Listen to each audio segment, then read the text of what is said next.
and my chances as a potential presidential candidate.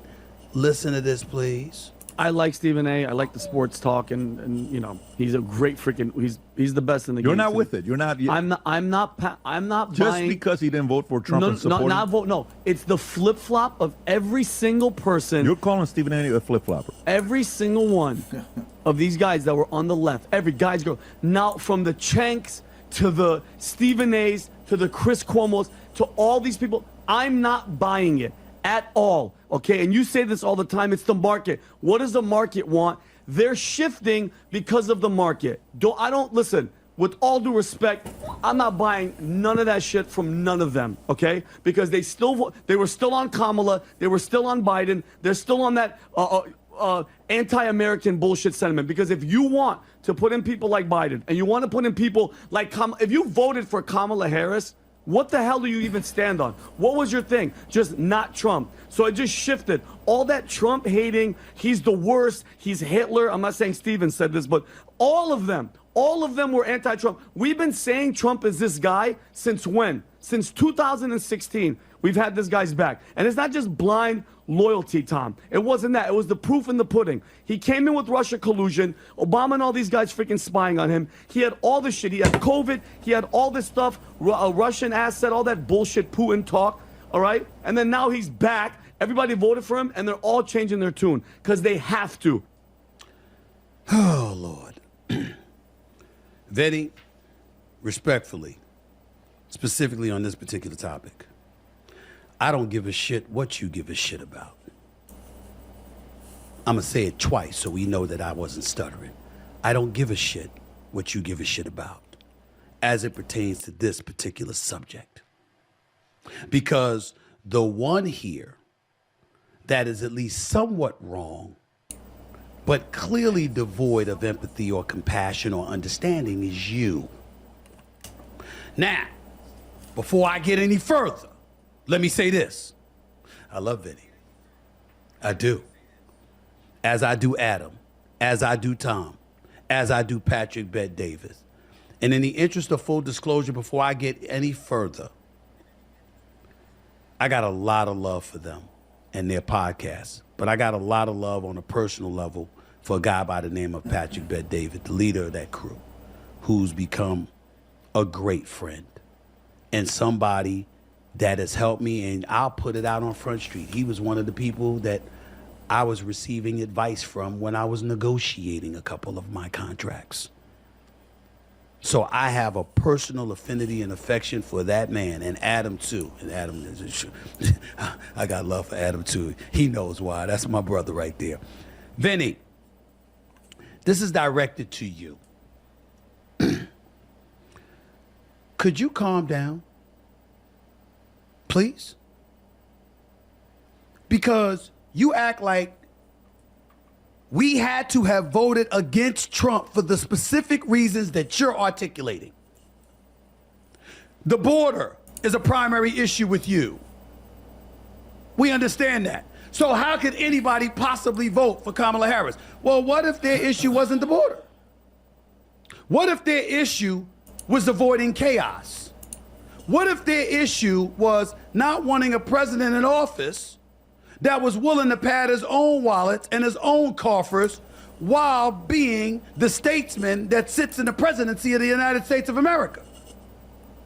What if the priority wasn't safety in the streets? What if the priority was that they were for woke culture? There's a bevy of reasons. Why are you acting like everybody has to be a monolith, like they have to be of one set of thinking and of one mind in order to vote this way? I watched the whole episode with you and Patrick Bet David and Adam and Tom. Patrick Bet David, PBD, the man himself, asked you specifically, all three of them, what was your top two priorities for the election? Each of y'all gave a different answer. You talked about the economy. PBD talked about woke culture. Tom talked about safety in the producer, behind the scenes, talked about safety in the streets. Oh, shit. Adam talked about the borders.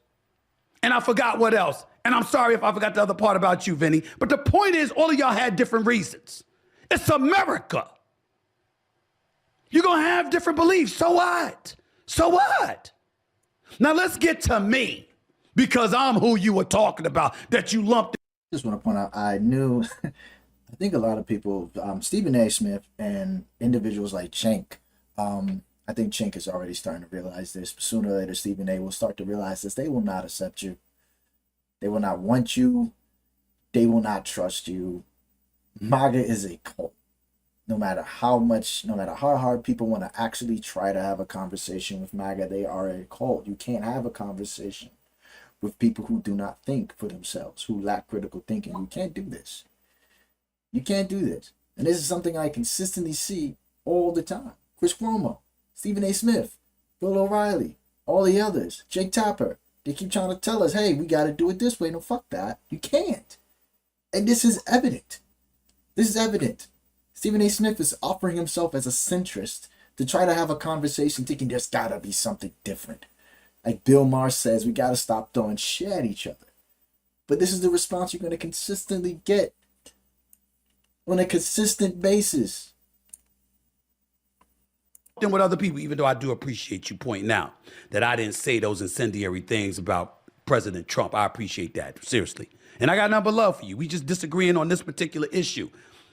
I'm not monolithic in my thinking. We live in a binary system. There's shit I didn't like about both of them. I have always been against woke culture. I have always been against open borders. I'm totally aligned with Patrick Bet-David. I want one day, I really want a educated, enlightened individual to engage with Stephen A. Smith one of these days. And actually anybody, let's actually talk about what is woke culture. I don't know. I heard somebody been called woke right today by Piers Morgan. I don't know what that is. I don't know what woke means to Stephen A. Smith. I would love to have this conversation and would love to see this conversation happen, because I feel like he just talks to individuals that he can kiss up to and he's not really giving an authentic viewpoint. If he was to run for president, I would have absolutely zero idea what he stands on the issue of woke culture and parental influence or lack thereof that the administration and the left were trying to impose upon the will of the American people. How dare them? They were wrong. Wait, what? I didn't like it one bit. And parental influence or lack thereof that the administration and the left were trying to impose upon the... And I got nothing but love for you. We just disagreeing on this particular issue. I'm not monolithic in my thinking. We live in a binary system. There's shit I didn't like about both of them. I have always been against woke culture. I have always been against open borders. I'm totally aligned with Patrick Bet-David on the issue of woke culture and parental influence or lack thereof that the administration and the left were trying to impose upon the will of the American people. How dare them? They were wrong. Hey, that's the most performative meltdown I've ever heard. He doesn't even understand the shit he doesn't know what he's talking about. I didn't like it one bit. But how about dare they? Whether it's Charlottesville, whether it's the riots in the streets because in the aftermath of the George Floyd killing, whether it's Project 2025, or a host of other things that you can point to that, dare I say, would make somebody in my position, because last time I checked, we look a little different, bruh. Certain things might be of a concern for me that might not be of a concern for you. And we were thinking about that. Now you end up looking right, but how will you end up looking right? I'll give you the borders but we're aligned on that. I don't know about the tariff war with China. I hope it works. I see the 90-day reprieve. But I don't know if it's going to work. I'm hopeful. But were you cool with Trump's original strategy where he was alienating a whole bunch of allies and basically encouraging them to consider doing business with China because they were willing to go up against us because they didn't like the way he was acting because he seemed a bit chaotic and haphazard? It might have been strategic on his part, but we don't know that. until the results come in. And yes, trillions of dollars have been promised to the American economy, courtesy of companies that are willing to pledge their commitment to what he's doing. And I understand that, but we got to see it to believe it, right? We can't, you agree with everything about Trump?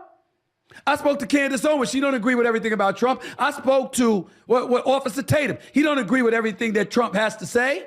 I spoke with Bill O'Reilly. He didn't agree with everything. I'm quite sure if I spoke to you, Vinny, you wouldn't agree with everything. Patrick Bet-David, you wouldn't agree with everything. Tom, Adam, you wouldn't agree with everything. I mean, damn. Come on, Vinny. Come on, baby. It ain't got to be like that. Everybody talk about switching sides. Ain't no switching. Let me speak for myself because I'm not going to speak for everybody else. Let me speak for myself right here. I don't want to hear a damn thing about switching. I've been an independent my entire adult life. I honestly don't think Stephen A. has been switching. I feel as if Stephen A. has been straddling. I think there's a difference. I think that in this time and era, I feel like there's only one or two ways that you can go. Being a centrist now is kind of a difficult position to be in because you can't just lean right on this situation and then lean left on this situation because the state of affairs in this country now, it'll make you a hypocrite. You wouldn't be consistent now if you were a centrist. Because you can't be, I'm going to lean a little bit right and support the Republicans or support Republicans here when it comes to trans people. You can't do that and then still present yourself to be, I believe that the trans community should have their rights. They should live, they should have the same rights and opportunities as people who are not trans outside of the community. I don't think you can do both. I think if you're going to be straight down the middle, it's going to be difficult in this day and age, in this era. I don't think it's possible. I wouldn't call Stephen A. flip-flopper. I would say that he's a straddler. And I kind of feel like it depends on who's in front of him and who's sitting next to him and who directly he's talking to. He can have this energy now when he's talking directly to somebody who's not right there. But if it's in the moment, he wouldn't have this energy.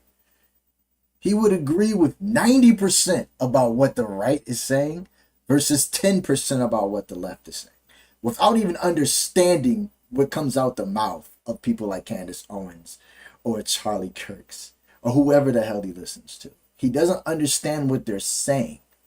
He's only listening to their he's listening to them, but he's choosing not to listen to us. Okay? I've said if it wasn't Trump, if it was a Nikki Haley or somebody, I would have voted for them over Kamala Harris. I would have voted for them over Biden. I have spoken out, totally being against open borders. That's not going to keep our economy swirling. That's not going to keep our streets safe. And this is another problem with being centrist. If I was to ask him, what is an open border, I don't necessarily think he understands, like, what would be his solution?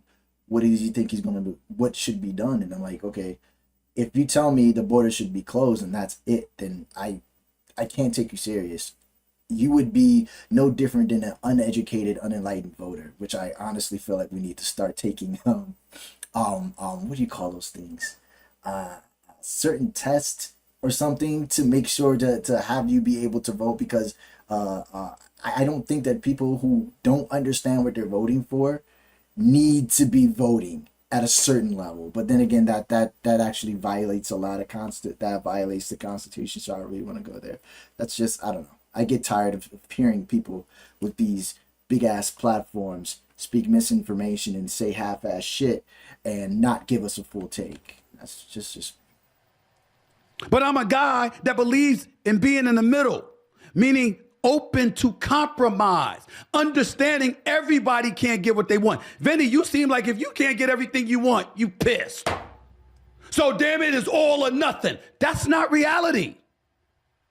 You go to work every day, Patrick Bet-David tells you everything you want to hear and gives you everything you want, and he never says no to you.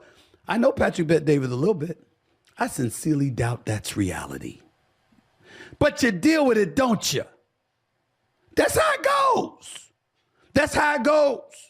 I'm looking at Trump right now. There are certain things that I don't like, but I'm keeping an open mind. He might be right about these tariffs. Maybe, let's see. He's definitely right about the borders. Pat PBD, always been right about the whole woke culture thing. No shade here. Your standing point, I'd say. Full right, full Republican, full conservative standing point. I don't know.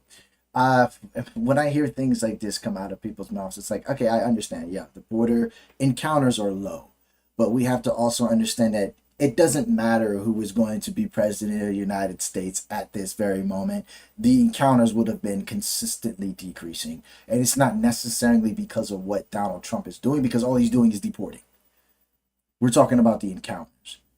So if we're going to talk about the actual encounters at the border, you have to understand, like, by the end of Biden's term, it was already going down. So this was already scheduled. Now, would it have been as low as it is now? I'm not 100% sure, but it was definitely going to continue to be on the decline. That's for sure. So I honestly believe, like, people need to actually start doing research. There's statistics, there's data that we can use, that we all should start using to find out, hey, how real is this? I don't think there's a border crisis. I think there's a humanity crisis when it comes to mass deportations, but that's another topic that nobody really wants to talk about. War in Ukraine, between Russia and Ukraine, is that going to get resolved? When we resolve the Israeli-Palestinian conflict, not that we will, because I don't think that will ever be resolved, but if that's resolved in some way, shape, form, or fashion, is the definition of resolution having Trump resorts in Gaza and beyond? I don't know the answer to that question. Do you? Jared Kushner, is he really padding his wallet significantly? Are the Trumps, the sons, Don and Eric, who are running his business and doing business in Saudi Arabia, is the wallets of the Trump family getting padded here? And if so, fine, because all politicians find a way to get their share, their piece. But at what cost to the American people? I'm not allowed to ask that question, Vinny. Come on, bro. You better than that. You talking about people switching or whatever. You have some people in our country that wish it was the way that it would have been under the Harris or the Biden-Harris administration. Some people didn't mind open borders. Some people didn't mind woke culture. Some people thought, hey, they said our economy was the envy of the world. What is he messing with it for? They ain't paying attention to a $37 trillion deficit. This is okay. I have to say this. He's a fucking idiot. And I guess, and I hate calling. I reject. I won't call him an idiot. Again, this is just people who are just uninformed. And the dangers of being misinformed is that you fucking, I don't know, he has 1+ million followers, and you're just spreading fucking misinformation. If you go to his comment sections, no one's contending that. No one's contending the fact that he's just flat out fucking lying. He will never explain what is woke culture. What does that mean? Like, what is this woke ideology or this woke agenda that's so dangerous, that's so scary that the left is producing? What does that mean exactly compared to what the fuck we're going through now with the conservative takeover? Like, what is that? What is this fear? I keep hearing that. I keep hearing about open borders, but you can't tell me how the borders are open right now. You're going to give me the same fucking statistics, but you're not going to tell me how the border is open, because you're not, when you're talking about encounters, you're not including the asylum, you're not including the people who are just currently waiting for paperwork. That's also included when we're talking about encounters. I really want these people to start explaining, start actually asking these questions. Start engaging with people who are going to engage back with you, not just agree with you.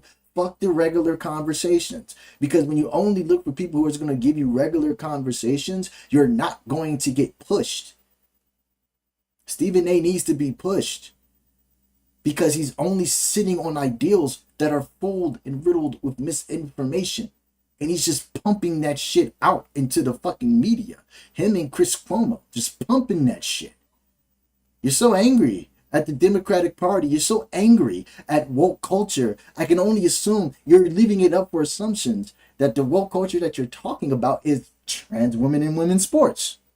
You don't like it. You hate it. You disagree with it. Woke culture. Calling people racist. Or let's just say, white people inherently racist. Woke culture. My questions would be, like, what consists of woke culture? How far are you willing to say, hey, we need to stop doing this before it becomes, before we have to sell our fucking souls? Do we allow people to just say the N-word now, Republicans, because Republicans have the House? Should we not contest and fight them if they say the N-word? If Nancy Mace is like obvious, is like inherently fucking being a transphobic prick in a fucking Doge committee hearing where you're supposed to be talking about fraud and shit?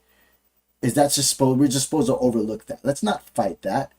Take the win. If Nancy Mace decides, oh man, I don't like what Trump's doing, congratulations, yay, Nancy Mace is on our side. Are we supposed to shake hands with the devil? Like, I'm so confused. I'm not hearing anything. What is woke culture? What is this fear? What is this weapon of mass destruction that Kamala Harris had in her back pocket? No one's going to explain that to me. They don't have that answer.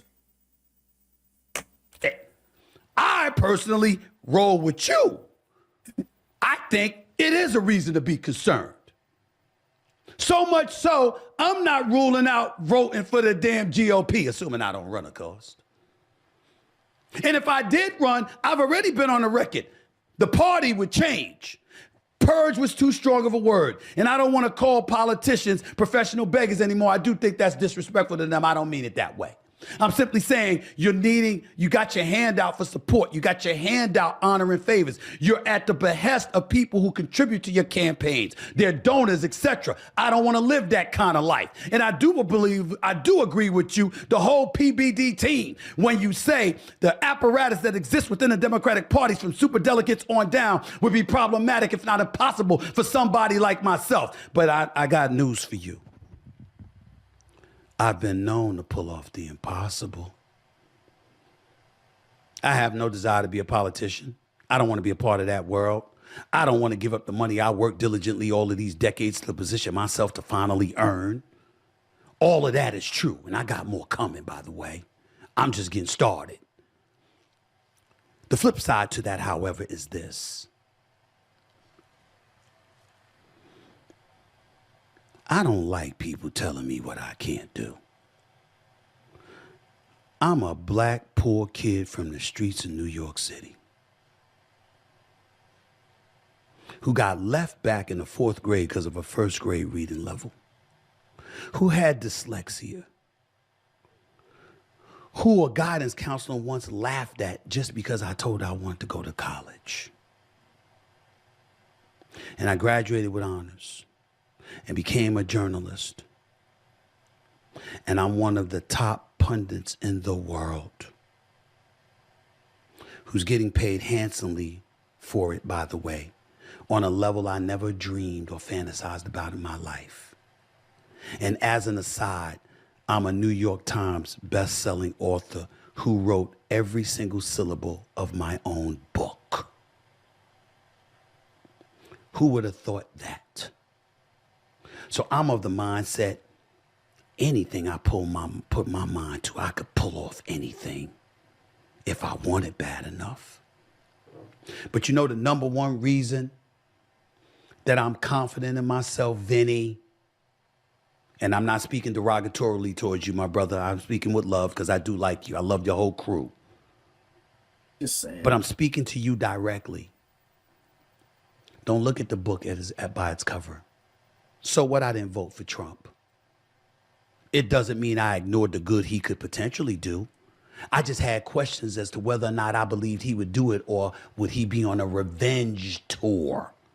engaging in a kind of behavior that distracts him from doing the best job he could possibly do. I had questions about that. I was willing to vote for Kamala Harris because I believed there was a better chance of her working across the aisle if we ensured that the Republicans had the House and the Senate, because she would have to deal with them and work with them in order to get things done. And somehow, some way, we'd have a better shot at getting to the center. So now Trump has an opportunity to show me that he ain't going to lean far right, that he's going to be somewhat of a centrist, just the way he was as a businessman when he was being a donor to a whole bunch of Democrats and rife with Democratic ideology sifting through his blood. We don't have to go to how liberal he was in certain ways. That's why I voted for Kamala Harris. But why do I believe that I could pull off anything, or I could be any damn thing that I want to be? You know why, Vinny? It's because I could talk to people like you and Tom and Adam and my brother Patrick Bet David. And I can look at them and say, you know something? You got a good point. You're right. And I'm going to rethink this, and I'm going to move in a different direction. When have we heard a president do that? When have we heard senators do that? When have we heard representatives do that? As opposed to coming across as if they're at the mercy of lobbyists and others. People who are sensible and reasonable and isn't thinking about themselves before the best interests of the country. That's who I would be. I'd be in the Oval Office and I'd come on the PBD podcast.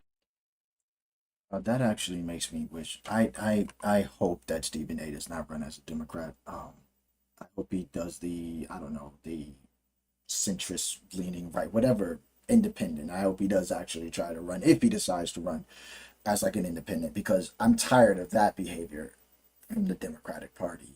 Like, regardless of what Stephen A. Smith and the crew likes to think, that's what the Democrats are fucking known for, is trying to listen and extend an olive branch across the aisle. The onus was never on the Democrats to do this. It's always been on the Republicans to do this. The Democrats, all the Democrats wanted, right? When we see these things, we see these back and forth, we see these committees. This is telling me that he doesn't watch anything. He's going based off word of mouth, what he hears. He's watching clips. He's not actually watching these committees. He's not actually looking when the Congress gets together and have conversations. The onus has always been on the Republicans to do what's right and what's best for people. And that's historically never been the case. We've never been able to trust that, hey, the Democrats and the Republicans, we got a fucking border bill here that's going to help decrease, that's going to help these encounters, that's going to close down you hate open borders. This bill would have closed down the border, hence this certain amount of people. It would have had more of a control on the border. But it was shot down because Donald Trump needed to run on it. That's not anything that the Republicans, that's not what the Democrats did, it's what the Republicans did.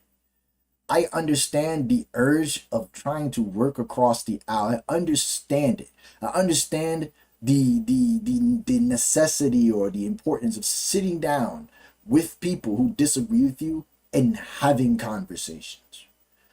My only problem is that when you get to the table and you say, I'm going to take what you just said, I'm going to go sit at home and I'm going to, have oatmeal while I think about this. And then I'll come back to you with a different answer or a different response. Or maybe you don't change it anyways. Me as a voter, me as a viewer, I don't like that. I don't like it because I feel you're not going to push back. If I want to support you for anything, if I want to vote for you, I want to see you push back. I don't want to see you sit there with your arms crossed, nodding your head, I disagree with this, but no, I want to see you stand 10 toes down or something. I don't want to see you constantly give in to somebody else. I that's what I want to see. I'm tired of putting people, I don't want to vote for this anymore. I'm tired as a person who votes Democrat, I'm tired of seeing people just cuck for the other side. Fuck that. They're not going to work with us. It doesn't matter how many people you sit down with. Those are not the people you have to convince. You're going to have to convince the people sitting in office right now.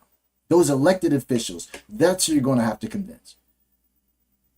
And since And since we're not going to convince them because we can't extend our hand and say, hey, let's do it the right way, let's do it this way, since they're going to say, fuck you, then what is the fucking point of sitting down and talking with the Republicans all the time? No, fuck that. This is something like if these so-called senators want to go do that. But I feel like it's not going to make a fucking difference. You're only going to look like an ass at the end of the day. Look at who you're talking to. Look at who you're willing to go have a conversation with. You stand on this, but you're going to have a conversation with people who stand on that. Podcast. And if you made suggestions and you was right, I say, damn it, you make a good point. From your lips to God's ears, I got to think about that. And I'd move forward. And you know why it would work? Because it would give the country a feeling of ease, that people are reasonable and working together. And as a result, they're coming up with the best ideas that's in the best interest of the country, as opposed to being opposite ends of the spectrum, two polarizing figures serving to divide us all as Americans and leaving us in the streets to sift through it, and having you, Vinny, spew your pissed off attitude towards everybody instead of saying, let's see what works and let's see what doesn't. That's all, Vinny. That's all. All of these people switching gears, you ain't talking about me. I've never been on the left's gear. I've always decried some of the things the Democrats have done. I just look at the Republican Party and I say, what you got for us? And maybe I made the wrong decision this time around. Maybe I shouldn't have voted for Kamala Harris. Maybe I should have voted for Trump. Maybe next time I will for somebody else. I'm not going to lie to you. I don't know about J.D. Vance because I remember those extreme positions he took, but I wouldn't hesitate to vote for Marco Rubio in a heartbeat. That's reasonable. See, I'm willing to be reasonable, Vinny.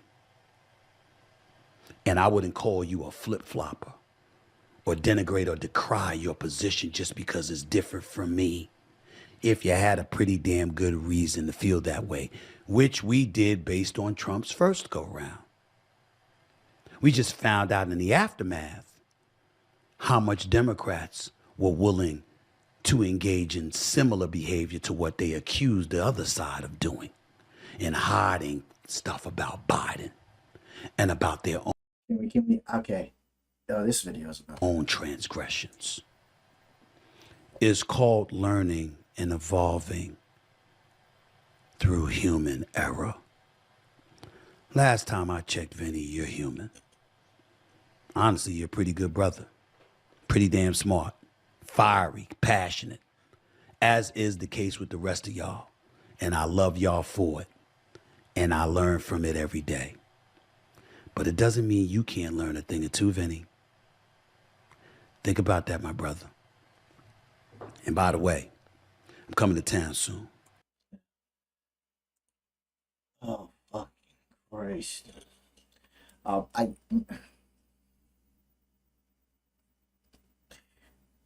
Joe Biden's health, in my opinion, I don't care. In a sense, I don't care about the president's physical, right? All I care about, hey, is he able to do the job? If he's not able to do the job, and I know he's not able to do the job, and it looks like he's not able to do the job, I want somebody else to try to do the job. We didn't get that. It wasn't the fact that I didn't hear that on the stage, right? I heard somebody stuttering when he had the debate against Donald Trump, right? Okay, I heard a stutter. I heard some mental decline there, but I didn't hear enough for me to be like, okay, well, it's time for him to put it up. His health didn't matter to me, and it shouldn't matter to anybody else. All that matters is, can he make the decisions? Can he be the president of the United States? Whether or not he can run a 4-3, it doesn't matter to me. I don't know what people are so obsessed about. No one was hiding anything. No one cared.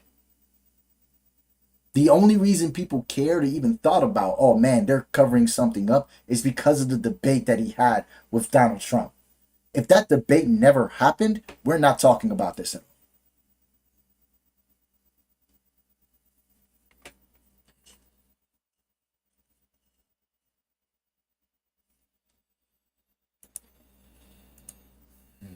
I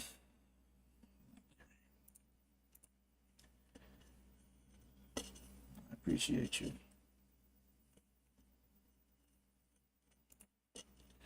Dude.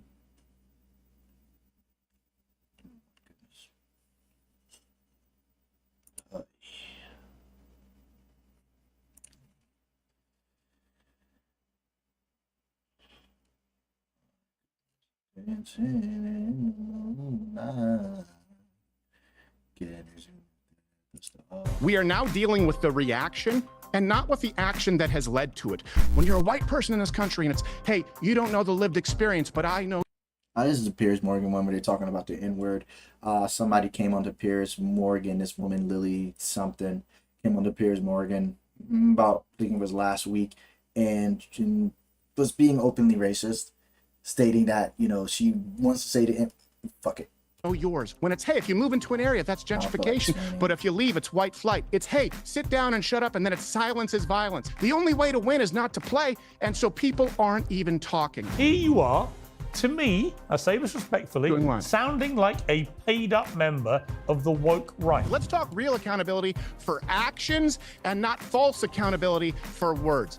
It's not the smoking gun that we think. White people don't lie about using the N-word. They lie about not using the N-word. And the prescription is more dialogue and doing so in good faith. Your ability to say what the hell you like, that's fine. But there are limitations. The First Amendment in the United States Constitution is one of the most protective shields to free speech anywhere in the world. And yet it has a number, as you know, of exclusions of things that are not covered by the First Amendment. So I think this this whole kind of, when people say, well, anything goes, well, it actually doesn't anything go.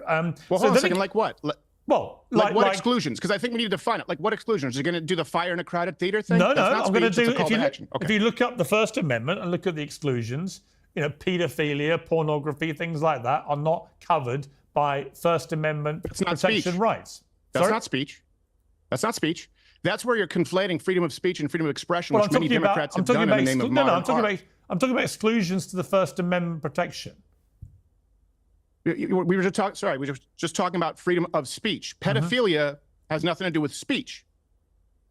Defamation is not protected by the First Amendment. Did you know that? Well, actually, your ability to criticize someone is. The ability to lie about someone knowingly to cause damage is not. Again, this is an action. It's not about speech that offends people. And so I think we're largely on the same page. Hang on. Oh, that's an interesting point. Hang on, Stephen. Because look, if you lie, you're still exercising your right to free speech. But if you deliberately, willfully lie about somebody and cause them harm and damage that can be established in a court of law, and you are found guilty of defamation, you can't use the First Amendment as protection. We agree on that, right? Of course, I understand it. That's not speech. That's not the point of the speech, right? For example, if I say, and I'm not saying this, let's say Kanye West's recent single, right? That's a problem. It's offensive. I think we would both agree that it's borderline, at least anti-Semitic. Would we agree on that? Sorry, just say that again. I can be sure what you're saying. Kanye West's recent song, right? His recent banger. We both agree it's at least on the line of anti-Semitic, right? Yeah, I don't think that anyone out there. Yeah, listen, I think that a guy who has spent the last year is bestowing the virtues of Adolf Hitler and the Nazis, who's been selling swastika. No, but I think it's an important clarification. Okay, because I agree with you. I'll tell you why, because he would argue that the actual words of the record are not anti-Semitic, right? And it's hard. But the fact he's got millions of people running around chanting Heil Hitler, clearly, to me, is an extreme form of anti-Semitism by a man who knows what he's doing. I agree with you, okay? I just wanted a yes or no because I wanted to get to the point, but I agree with you. It's complicated simply because... Well, it's not that complicated. It is it's complicated right? because the actual lyrics, he would argue, are not anti-Semitic. He's trying to be clever, and I don't think we should give him the pass. Okay, I agree. I'm trying to create a really, really blatant, obvious analogy here to make a point. So we both agree that it's anti-Semitic. I think it's bad. I think saying Hail Hitler is bad. Okay. That is not, however, a violation in any way. Your First Amendment protects it. Now, saying, I would like to, I am calling you to enact what Hitler has enacted, that's a call to action. Defamation requires damages. And I want to get to this because this does matter, okay? When we're talking about this new song, and as a comedian and as a linguist, I'm going to say the word here so that everybody knows, and that's what you're going to clip. We're looking at words that are offensive, a song that is offensive, but one is a boogeyman word. We have one noun, a verb, and a noun. Okay, we have a noun by itself, contextually. That's bad. Shouldn't say it, but it's not imbued with any power outside of historical context. The last noun, Hitler, is imbued with the power of the verb that precedes it. Hail, to praise, to venerate. That'll get clipped, even though I'm condemning the song as anti-Semitic, and not one person here who would be the victim of a more severe call to action is going to say it's anti-Semitic. I think we're in a silly point in this country when we're polling this clip to condemn the anti-Semitism here at the studio, and people going, hey, can I get a second cut of that N-word, Hail Hitler? That's the point. It's not genuine. Would you have used the N-word in the way that you just did if you had a black guest with you? Like Dr. Hill? Sure. You would? Sure. And here's the challenge again. It's not a challenge. This is the point, right? No, we're trying to use this as a tool. It's great for broadcast, well, hang on, Stephen. I think both you and Mark Lamont Hill missed the point of what I was doing there. There was no preconceived idea of mine to do that. I just felt that she was being very cowardly. I felt she was saying, of course I would say it, but I very much doubted she would actually say it. In other words, I thought a lot of it was performative racism. She's an unashamed racist, openly admitted it to, but I didn't think she would actually go through and say it in the way she claimed she would say it. But do you agree? Because I thought she was a sniveling little coward. So it was really calling out her cowardice was what I was trying to do. Sure. But I accepted when Mark Lamont Hill said, do not do that, I thought about it very quickly and thought he's right. He's right. It looks too performative, but and he objected. Do you agree with the point that I'm making, Piers? Do you understand the point? Again, as a linguist, when you look at that, context matters. And if someone is going to say, or try to, by the way, attribute any hatred or malice in someone's, it is incumbent upon them to prove it. In your instance, I understand it. In this one, so what about? All right, listen. So what about Shiloh Hendricks, who is caught on camera repeatedly using the N-word, says it to a 5-year-old kid, right? And is now getting hundreds of thousands of dollars, maybe even millions now, I haven't checked, in charity donations backing her. Do you support what she did on that bit of footage? Tax day has passed, but for millions of Americans, that's where the trouble begins. The IRS is now ramping up enforcement for those who missed the April. Not with the action that has led to it. I was raised, and I want to be clear about this, and I know I'll be told that I don't know anything about the Black experience, so I'm not saying from you, but people will watch this and say, you couldn't possibly know.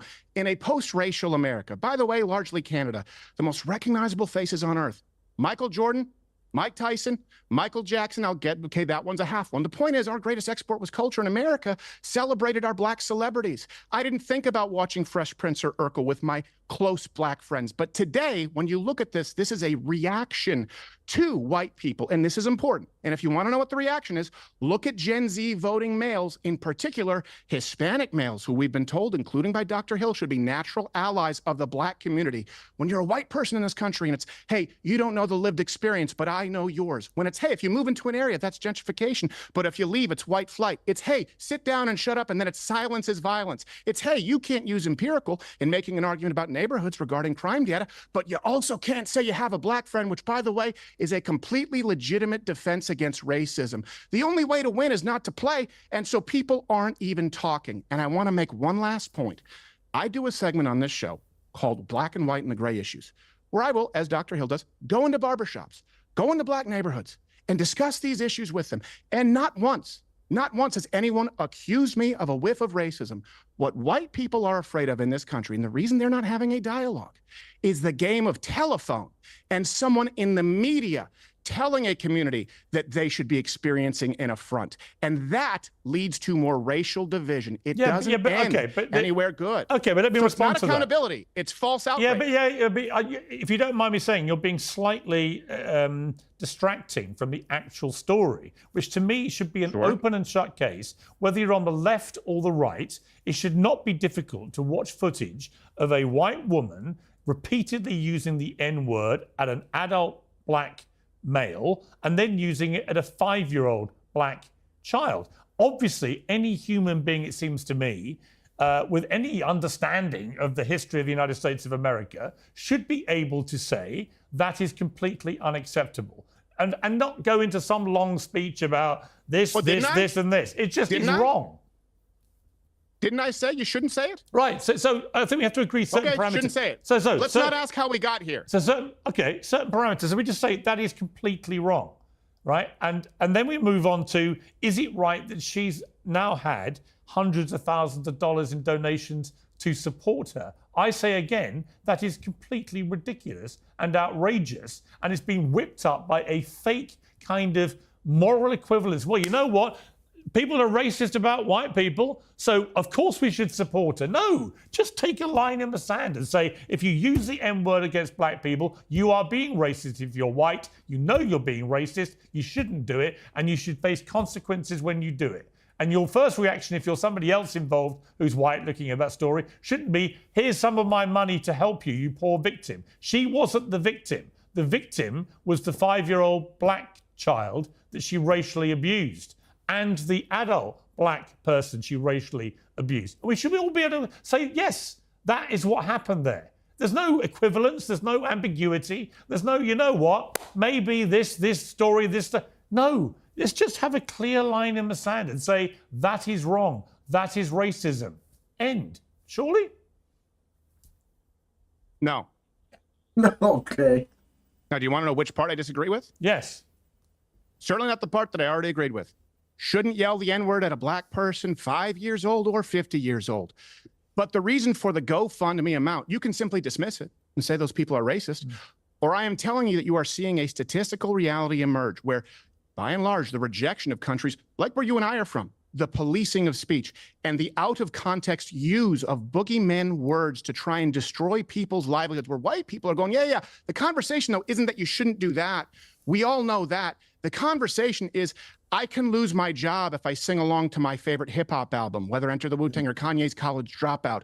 That's the conversation. And you have people who are tired of it being used as a cudgel. You know what you're sounding like, like, Stephen? You know what you're sounding like? You're sounding like the woke right, a phenomenon I didn't even know existed, but then I've been reading and writing about it. You've been labeled the woke right, and here you are, to me, I say this respectfully, sounding like a paid-up member of the woke right. Because what you're trying to do is say there is some equivalence. I remember a Sonority girl who had been singing along to a Kanye record, which included the N-word, and she was caught on camera at a party singing the chorus, which was the N-word, and she sang it, and she then got into all sorts of trouble and got suspended and so on and so on.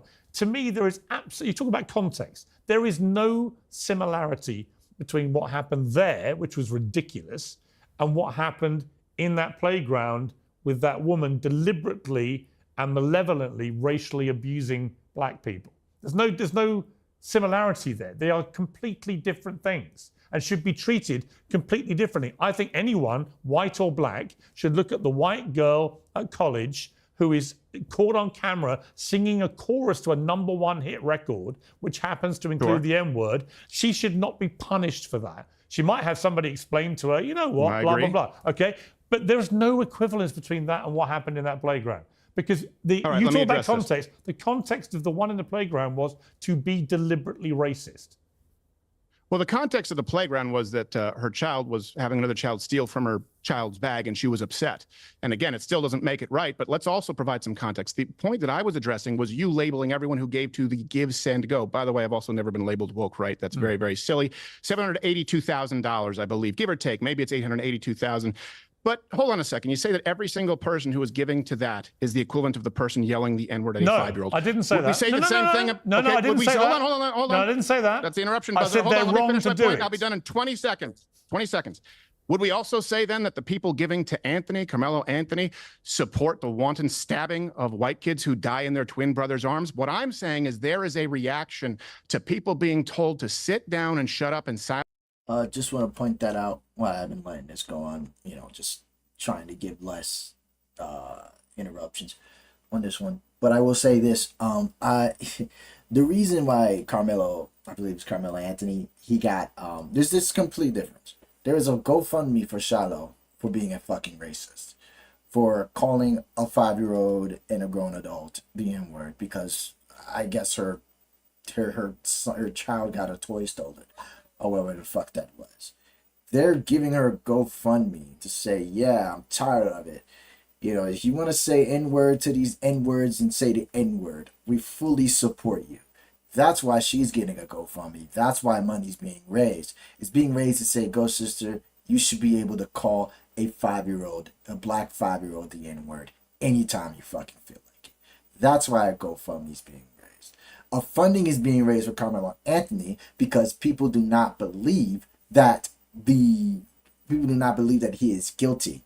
People do not believe that he has the adequate resources to present an actual good defense. That's why the money is being raised. The money is being raised as a challenge to the fact that people think that he's guilty.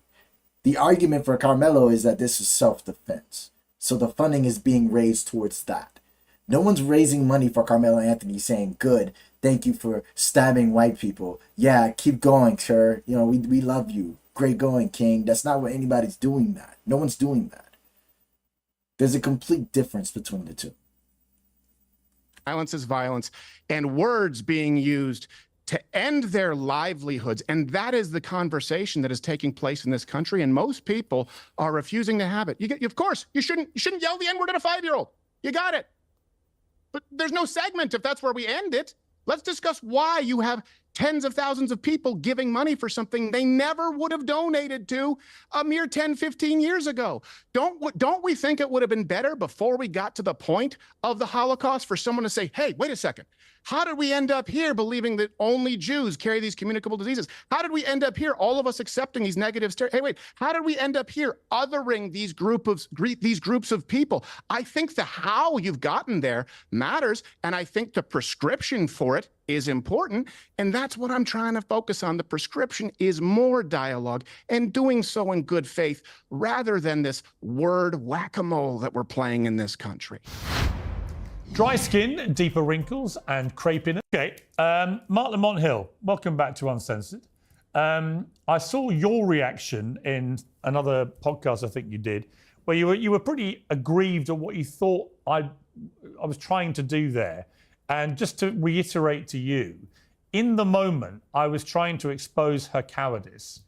And I listened to what your impassioned, immediate response to my challenge, and I immediately realized this would not be a smart thing to do.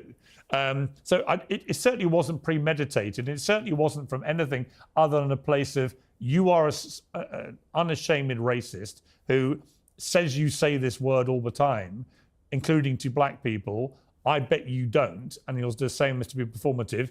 Let's see if I'm right. And, with hindsight, it was a little ill-advised, but it wasn't me trying to be theatrical or get a viral moment, just to reassure you, because you and I go back a long way. I wouldn't want to deliberately put you in that position. And you very quickly responded and made me immediately realize the peril of potentially doing what I was trying to do. But in relation to what Stephen Crowder says, now look, a lot of what Stephen says, I agree with. I do think we've got to a weird place in society where words and language have been ridiculously over-weaponized and used to cancel people and ruin their lives and so on. I agree with it. I think this is going to be a case of where we focus too much on the cancellation, which I can understand. All right, cool. I can see that it's difficult for people to say things these days without the fear of being canceled for it. But I think the reason that happens is because there's a lack of what do I want to call it? There's not enough people listening to why this is happening. When there's a group of people that are tired of talking, there's a group of people that's actually tired of begging you to listen. This is why we don't like this. But it keeps happening, and it keeps falling on deaf ears, and it's like no one gives a fuck. People are going to respond in kind. That's where this cancellation shit comes from. Do I agree with it? Not all the time. No. But I believe that if there's a white woman or a white teenage girl that's running around here and says the N-word on, I guess, videotape on video, says the N-word during a Kanye West song, I already know they're doing it on, again, my alone stance. I already know that white people are doing that when we're not watching anyways, right? I already know this. I already believe that all white people are inherently racist. That's why I'm not necessarily surprised when it happens. But for the cancellation, for the bullying part, right? I don't agree with bullying. I don't agree with cancellation half the time. what frustrates me is no one's learning from this. No one's trying to understand, hey, why are black people coming at us why are black people coming at white people for doing these things? It's because you're not listening. When we tell you it's offensive to say this, when we tell you that when Kanye West is saying the N-word, he didn't say it for white people to use it. He's talking to us. Yes, it's a song that everybody can hear. Like, come on, but listen to the lyrics. Like, listen to the lyrics. This isn't necessarily something that white people should just be up and saying, and you know it. That's the biggest problem, is you know it's wrong, and you still do it. That's why you get the responses you get. With that. But I also think there are certain things and words and phrases which have been accepted by society for quite some time now to be completely unacceptable. And one of them is the N-word, particularly when it's used against black people by white people, right? And this woman, the way this Lily Gaddis sort of proudly giggled her way, talking about how proud she is to say it and so on, I found completely repellent and disgusting. But in terms of what Stephen said about, this is heading to a dangerous area if you weaponize words generally, is he right? In the abstract, sure. I mean, I think if you weaponize a bunch of words and people don't have the safe space to say what they want or say what they believe, it could be a very dangerous space, because what I find to be offensive, you may not. What I find to be extreme, you may find to be moderate. What I may see as outside the proverbial Overton window, you may not. And so you never want to get into a place, to use Stephen's language, where we're just doing the linguistic whack-a-mole. I agree with that wholeheartedly. But I don't think that's what's at issue here. I think there are a few things. You all said a bunch of interesting things that I want to get at. The first thing is, I guess, to Stephen's initial point about my self-emasculation. At the thought, I wasn't melting down, as some on the right have said, because I was afraid that this boogeyman N-word was going to pop out of her mouth and I was going to fall away. That wasn't the point at all. I think you actually characterized it properly, Piers. I was frustrated not at the looming threat of the N-word coming out of her mouth. It was at the spectacle that I felt like in that moment was being created that was wholly unnecessary. And again, I don't think you were doing it intentionally at my expense, but we're all hosts. There's a moment where you got somebody on the ropes, and we know it's a good moment. We know it's a big moment. And getting a white person to say the N-word, it's like a few good men. It's like, did you order, it's a Jack Nicholson moment, right? If you can get them to do that, that's a big moment. And I get that. I guess my point at the time was, it's not the smoking gun that we think. White people don't lie about using the N-word. They lie about not using the N-word. If she already said, I use the N-word in private. So no one pretends to use the N-word when they don't. So I actually didn't think that we needed that confession out of her. For me, as far as the other point here, I don't accept Stephen's analysis here of the donations to the campaign.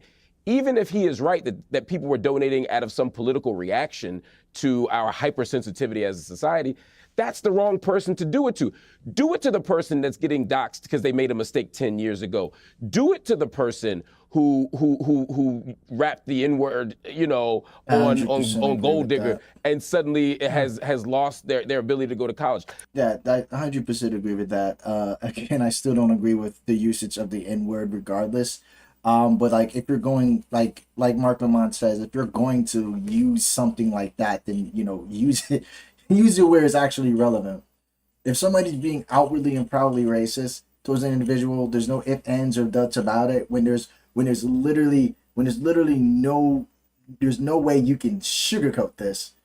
Shido literally just said the N-word to a young black kid and to a grown man. Period. So this GoFundMe is just outing everybody in there as being fucking racist. Period, point blank. It's just racist. Now, again, like Mark Lamont says, if you try to raise funds for the girl who probably got into a bunch of trouble for saying the N-word for Gold Digger from Kanye West, fine. You're fine. You feel like it's too much. You feel like it's bullying. Fine. Okay, it makes sense for you to do it then. But not when it's an open and shut case. Open and closed case, whatever it is. So I agree with that now. There's all kinds of people who we might say, even if we don't agree fully on the context, who Like, even you go back to I think the bird watching incident, right? You can even go back to the bird watching incident. I can't remember her fucking name, but I believe she got canned from her job. And the white woman who lost her job as a nurse for getting into a scuffle about an electric bike. About one of those electric rental bikes in the city. Why not raise it then? Why not do it then? Why wait till somebody is blatantly racist to do some kind of fucking GoFundMe shit? That's the crazy part about it. who we could say, hey, is a better example of the cause. But as you said, Piers, this is somebody who was using the word in the exact context that we're afraid of, or not afraid of, in the exact context that we're frustrated about, in the exact context that we think it's being used in. And so to dump money, almost $800,000 into her coffers, it ultimately rewards her for using that language. Imagine if an arsonist were to set a building on fire, and all three of us agreed that that arson should not get the death penalty. I think we probably all agree on that. But if we were to then take $1 million and dump it in their GoFundMe to fund the arsonist's legal defense, and now they get off, is that the right way to do it? Is that the right call? There might be other ways to do it than to fund the person who's done Mr. Crowder has very politely raised his right hand to speak, which I think is a rare example of good manners on this program. So, Stephen, your response. Well, it's the Canadian in me, and actually, Dr. Hill and I have go a while back on Fox News, and like I said, he's always been a gentleman, and I do accept his. I saw him on a podcast later explaining that he didn't know who the guest was going to be. This is after the fact, and I have a much greater understanding now. I also get it. I will say, great, now do stabbing. And I think I know what the answer is going to be. Can we both, if we want to find common ground here, agree that, yeah, we really find ourselves at a weird point in this country when a bunch of people are giving to a lady who yells the N-word at a 5-year-old, and a bunch of people are giving to someone who is famous for no other reason than allegedly stabbing an innocent person? I know that we'll say it's because... Yeah, because we don't know the actual details about the case. This case is not over. The reason that was given to Carmelo is because people do not believe that Carmelo is guilty. Therefore, they are giving, or they raise funds to help him get a better defense team. That's why. They're getting him better resources and access to help better defend himself. Because I believe, correct me if I'm wrong, but I believe Carmelo's stance is that this was self-defense. That's what people believe. The people who are funding him believe that this was a self-defense, not a murder. That's the difference. The people funding the woman screaming N-word, racist. I don't see how those two are even remotely comparable. We know the motives of the individuals for one, and we know the motives for the individuals for the other. Which one? I don't understand how they're comparable. Because innocent until proven guilty. But this is the information that we have on both of these scenarios at this point in time. And what I'm discussing is the prescription moving forward. And one final thing. Here's the point that I was making that you didn't show in that clip too, was saying that it's racist for someone to say they would prefer to live in a predominantly white neighborhood, or they would prefer to live in their neighborhood, which is not black, I believe is what they said. And I don't believe it was necessarily her. I believe there was a man on the panel who said that, but you do. And I'm not going to... I'm sorry to keep on this, but it's just real quick. When it comes to that, I think it's more so the phrasing, right? If you want to live in an area where there's less crime, statistically, I'm all for that. That's fine. I get that, right? But when you're saying you want to live in a place where there's less black people, you're assuming that all black people commit crime. That's what that is. You're saying that I want to live with less black people because the more black people, the more crime. That's what you're saying, which is racist and a fucking microaggression. So it's both. It's all in between. It's flat out wrong. Difficult. I don't know how you can defend it. It's so damn wrong. So that's when I hear arguments like that, it's like, are you hearing what you're saying? Do you hear yourself argue right now? I cannot believe that these individuals are just actually able to fucking sit. I don't know. This is just stupid. It's frustrating. Oh, shit. My bad. attribute racism in your heart because only 4% of the population where you're placed in Los Angeles is black. I think we need to stop attributing and imbuing hatred, and I think we need to stop empowering them. But we do find ourselves at a point in this country where neither of these give, send, goes would have blown up if it existed 10 years ago. Why? What happened 10 years ago? Like, what is he talking about? What happened 10 years ago? What was his shift? What was 10 years ago? 10 years ago? 2025, it's like 2015. 10 years ago. What happened in 2015? That's telling him, that's convincing him that this would never, okay. This is before Colin Kaepernick. 2015 was before Colin Kaepernick made his statement. Ever since Colin Kaepernick made his statement, I'm assuming everything went to shit, although there were systemic issues before. But I guess, go ahead. How'd we get here? I actually, well, Mark, I'll get you to respond. I have to say, in a way, completely different scenario, but how we got here, I think the same blame can be attached to how we got here to what is going on with the reaction to Joe Biden's health news. I made a point last night on X when that story broke. I was staggered by the instantaneous mockery, abuse, glee, ecstasy, desire for him to die that poured out in response to my tweet revealing this news about him having aggressive advanced stage 4 prostate cancer metastasizing to his bones, which is clearly an incredibly serious situation for a man of his age. And I just made the point, the guy served his country for 50 years, whatever you think of it, this is the moment just to wish him well, isn't it? The answer was no, and has carried on being no for the next 24 hours in the most stunningly abusive, horrific, ghastly manner, totally inhumane to me. And I think the common theme, Stephen, of the two things is social media. Social media has, I think, inflamed social and racial tensions to a point where people just don't think the normal rules of society apply. They can be as disgusting and inhumane and racist and sexist and whatever they want to be as they like, with no accountability in almost every case. And we've become almost neutralized to that kind of thing. And part of the problem is that when people like you and me, and Mark, I'm sure, launch staunch defenses of the right to free speech, the wrong ears take it as the right to be openly racist and all these other things with no accountability. They misunderstand what free speech actually entails. It doesn't mean you're never going to be held accountable for what you say. When Shiloh Hendricks said that she said the N word, whatever, this was her right to free speech. Yeah, but everybody else has a right to hold you accountable for it. And it's the second part of that equation, which is, I think, important. So, Stephen, your response to my thesis. Yeah. Yes, I disagree. I think social media is a part of it, but I also don't think that we're dealing with an accountability culture as far as the country. I think we're dealing with a false accountability culture as far as the media and those in the establishment. You have myself, for example, who was demonetized, throttled on YouTube for simply using the term lesbi queer, someone who referred to themselves as a lesbi queer. It was a quote.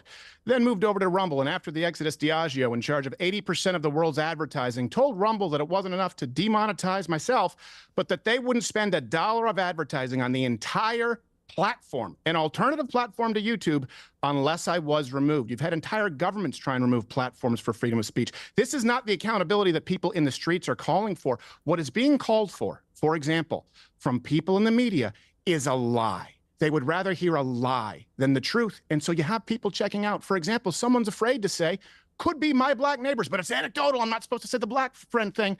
Move to the same neighborhood I have because it's safer and there's a stronger sense of community.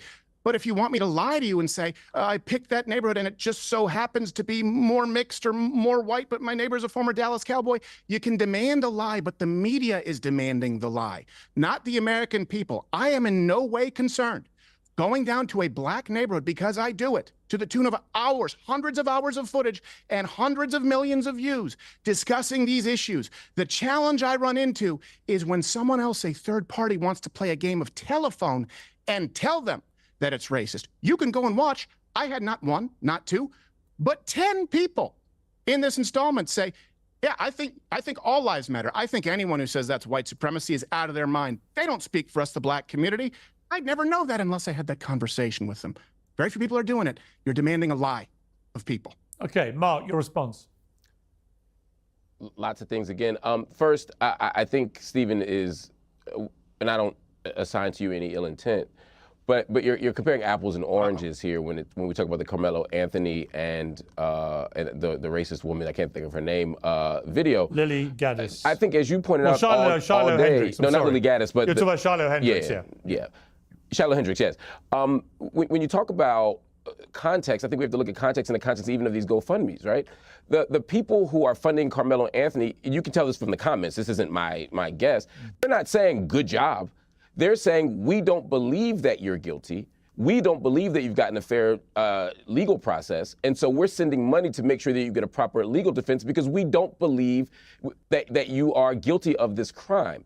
That is what they're saying. Now, you and I may look at the evidence and come to the same conclusion or a different conclusion, but they're not attempting to reward the behavior. They're attempting to challenge a system that they feel like is misrepresenting the behavior. In the case of the N-word and this woman, right, Charlotte, what's happening is quite different. They're not saying, hey, we feel like she's taken such a loss from her free exercise of free speech that we want to reimburse her for that.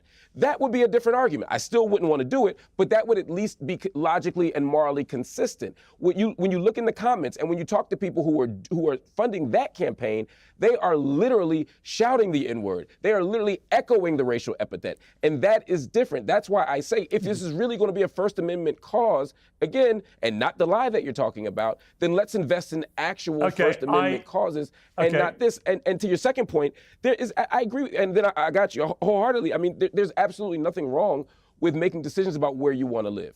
But there's a huge difference between saying, I want to live in a statistically safe neighborhood, or I want to live in a historically safe neighborhood, and I don't want to live around black people under any circumstances. And again, the latter is what came out in our conversation on the show the last time. And we're melding those two things as if they are the same and then acting as if there's just no room for a white person, or a black person for that matter, to exercise any radical honesty about where they want to live. I ain't met a person yet that doesn't want to live in a safe neighborhood. I want to live in a safe neighborhood. I also want to live around black people. People can make their own choices, but let's not pretend they're the same thing. Okay, we've got to end it there. Yeah. I would say, in answer to your question, Stephen, I would say in both the GoFundMe cases, I think it's wrong. I think the stabbing is worse than a word. I think the intentions on both sides are actually malevolent and wrong. They're not doing it out of any... Piers didn't listen to anything that was just said. How can you come up with that conclusion after it was clearly explained why one was done? It was clearly explained why each fundraisers were created. That's it. Great sense of social justice. I feel like he tuned out. Sort of thing. They're doing it because they're taking a side based on skin color in both those stories, I think. So I think... Okay, wait, no. That's not what happened with Carmelo Anthony. That's not what happened with Carmelo Anthony. This is simply a case of, it's not about skin color. They don't believe that he did the crime. They believe that it was self-defense. That's what they believe. That's why they're creating, this is why they have a GoFundMe, because they don't believe this. There's plenty of stories where people's like, I don't believe that this happened to this individual. We don't believe that they were represented well. So let's raise a fund. Let's get some money together so this person can get better defended. That's what that was. It has nothing to do with skin color. The only people making it about race is the white people in the room. The only people. Murder is worse than yelling. Yeah, listen. I think. You know, allegedly stabbing someone to death is worse than getting using legally an ugly railroaded word. is a worse outcome than getting held accountable for using the N-word. Yeah, but it's all about the framing. No, but Stephen's point is that one is worse than the other. I don't think we can end this on this, Pierce. I can take 30 seconds here. If we're Right, talking about right, accountability, but the league, but we're pretending. So are you against catch and release? That framing suggests that the money is going for the behavior. Are you against the discount under $1,000 or less, where a shopkeeper has to close down because of the name of systemic restorative justice? Are you against cash and release? Are you against cash bail? Are you against the idea that people can shoplift and not be held accountable for their actions? Let's talk real accountability. Wait, I thought shoplifting was illegal. Accountability for actions and not false accountability for words. I believe that stabbing someone is worse than saying a word. Both are bad. Me, Mr. Traditional. You know what? Okay. Let me respond to that. Let me respond to that because Quickly. again, that is a disingenuous framing. No one is arguing No, that it's not. stabbing someone is better than using the word. My point is our response as a community to the stabbing is not to say great job. Our response is this was awful, but let's find out what really happened. No one is saying on the other side of this issue that N-word thing is awful, but let's hold this woman accountable, but let's not go too far. And if they are, I'm okay with that. But it's not apples and oranges. No one is saying what that woman did is worse than that kid getting stabbed. They're saying that the story of the stabbing hasn't been told well Sure there or are. properly, and we want justice for Okay. everybody. And Gentlemen. to answer your cash bail, yes, Go I'm ahead and against tell it cash properly. bail, Gentlemen. but I don't believe but I've got I to- don't believe that's the only way to hold people accountable. You can Gentlemen. hold people accountable Draw without your cash panel. bail. I've got to Piers. leave it there, not least, Mark, because I'm worried about what you're doing to your ear at the moment. There's clearly an issue, a malfunction. My with your- microphone fell out. And My there's earpiece something, fell out. it looks like you're basically gouging your own ear out in horror of what's happening on screen. Oh, come which on, I this know is wasn't that not what you're doing, but it's a worrying optic for the viewers. Guys, I really enjoyed that debate. Thank you very much. Appreciate it. Piers Morgan Uncensored is proudly independent. Yeah, I think with it, when that case is what the hell? What's that?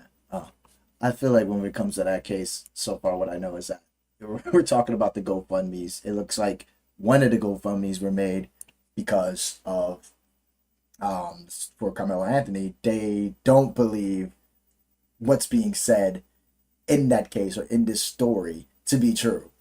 They are raising that money so that there can be better defense for Carmelo Anthony. That's what I'm understanding. And the other part, the GoFundMe raised for Shiloh Hendricks is completely different.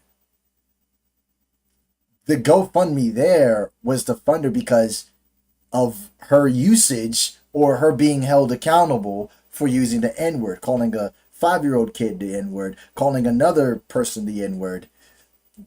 They're raising that money at the same time in the comment sections, celebrating the fact that, or saying that, yeah, we're tired, we should be able to say whatever you want to, you go girl, you do this.